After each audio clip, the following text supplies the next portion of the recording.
Hello, and welcome back to our series on how to properly configure the security settings on your Windows computer. In this video, we're going to be going over how to change the user account control in Windows. Why is this important? Well, user account control helps prevent malware from damaging your computer. When user account control is configured correctly, apps and tasks always run in the security context of a non-administrator account, which can help block the automatic installation of unauthorized apps and prevent inadvertent changes to the system settings. So let's go ahead and walk through how to do this.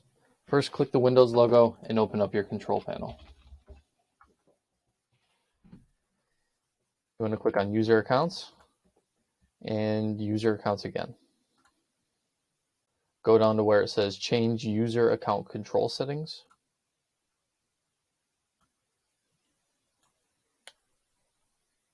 And make sure this slider bar is slid all the way to the top to where it says Always Notify.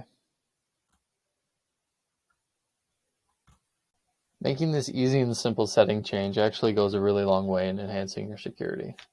Moving forward, you'll be notified if apps ever try to install software or make any changes to your computer or your Windows settings. Thanks for watching, and make sure to click the link in the description of this video for more tutorials on how to properly secure your Windows device.